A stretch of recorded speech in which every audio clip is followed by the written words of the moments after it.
लातूर जिल्ह्यामध्ये अपघाताचे प्रमाण वाढल्या असल्या कारणाने लातूर पोलिसांच्या माध्यमातून एक नाविन्यपूर्ण उपक्रम औसा येथे राबविण्यात आलेला आहे. आपण पाहू शकतात त्या अपघातग्रस्त वाहनाला चक्क हायवेच्या कडेला त्याला स्टँड करून त्याला वरती ठेवलेलं आहे आणि सीट बेल्ट वापरा, नाहीतर हे म्हणजे सीट बेल्ट वापरायचा हा संदेश याच्या माध्यमातून दिलेला आहे. आपण पाहू शकता इथे एक बोर्ड पण लावलेला आहे, त्यावरती सीट बेल्ट नाही वापरला 4 जणांचा जीव गमावला. हे लातूर जिल्हा पोलिसाच्या माध्यमातून हे वाहन चालकांना आव्हान करण्याच्या हे माध्यम केलेले आहे. आणि हे लातूर जिल्ह्यामध्ये दरवेळेस हे 4 राष्ट्रीय महामार्ग आहेत आणि या 4 राष्ट्रीय महामार्गावर अपघाताचं प्रमाण वाढलेलं आहे आणि 99% 99% असं जेवढे पण अपघात झालेले आहेत त्यामध्ये सीट बेल्ट न बांधल्यामुळे अनेकांचा जीव गेलेला आहे. अशाच पद्धतीचा एक उपक्रम राबवून एक संदेश देण्यात आलेला आहे. माझ्यासोबत पोलीस अधिकारी आहेत. सर, कशा पद्धतीचा हा तुमचा पूर्ण उपक्रम आहे आणि काय आव्हान असणार आहे? लातूर जिल्ह्याचे कर्तव्यदक्ष पोलीस अधीक्षक अमोल तांबे साहेब यांची ही संकल्पना आहे. सर्वच पोलीस स्टेशनच्या हद्दीमध्ये अशा पद्धतीनं वाहनं लावलेली आहेत. चालकामध्ये जनजागृती व्हावी आणि चालकांनी सीट बेल्टचा वापर करावा यासाठी हा उपक्रम राबवलेला आहे. या गाडीला काय झालं होतं सर?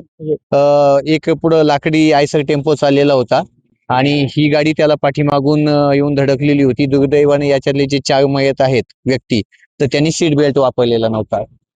म्हणजे सीट बेल्ट वापरणं हे बंधनकारक आहे आणि सीट बेल्ट जर राहिलं असतं तर कदाचित त्यापैकी कोणाचे तर जीव असले असत. 100% त्यातले काहींचे जीव वाचले असते.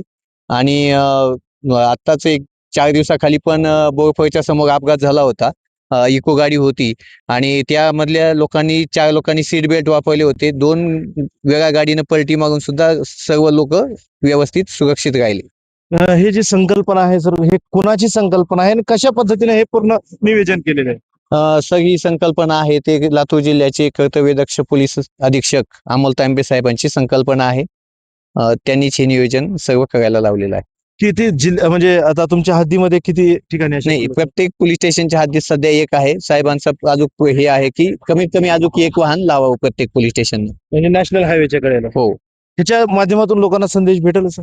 हो सर. संदेश म्हणजे 4 व्हीलरच्या माध्यमातून सीट बेल्ट वापरण्यासाठीचा संदेश आहे आणि मोटारसायकल मध्ये हेल्मेट वापरण्याचा संदेश आहे. याला कुठे ना कुठे अपघात हे टाळता येईल किंवा जीव वाचवता येईल.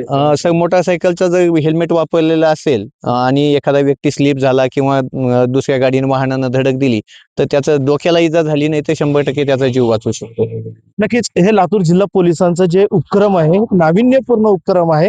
कारण की महाराष्ट्रभरामध्ये असे अनेक राष्ट्रीय महामार्ग आहेत तिथे अपघात होत असतात. मात्र एखादी सूचना देण्यासाठी किंवा रस्ते सुरक्षा अभियान राबविण्यासाठी यापेक्षा हे अनोखा उपक्रम कधी झालेला नाही. पण हा जो उपक्रम आहे औसा पोलीस असेल त्याचबरोबर लातूर जिल्हा पोलीस अधीक्षक यांच्या नेतृत्वाखाली औसा पोलिसांनी हे पूर्णतः केलेला आहे. आणि हा जो उपक्रम आहे हे कुठे ना कुठे जे अपघात घडत आहेत त्या साठी संदेश देण्यासाठी आहे. कारण की हे सीट बेल्ट किती महत्वाचं आहे हे दाखवण्यासाठी. कारण की हे सीट बेल्ट जर लावले असते तर या BMW गाडीमधून 4 जणांचा कुठे ना कुठेतरी जीव वाचला असता. हे खंत असल्याच्या कारणानं हा उपक्रम हे लातूर जिल्हा पोलिसांनी लावलेला आहे. आणि लातूर पोलीस हे सर्व गाडीना वाहन चालकांना आव्हान करत आहेत की सीट बेल्ट वापरा आणि त्याचबरोबर हेल्मेटचा वापर करा. कारण की जर सीट बेल्ट वापरलं तर आपलं कुठे ना कुठे जीव वाचण्याचे चान्सेस असतात आणि जी गती आहे त्यावरती ही सुद्धा कुठं ना कुठं कमी ठेवावी असंही आव्हान लातूर जिल्हा पोलिसांच्या वतीनं करण्यात आलेलं आहे. आणि हा उपक्रमाचा सर्वत्र कौतुक होत आहे. आसिफ पटेल, टाइम्स नाव मराठी, औसा, लातूर.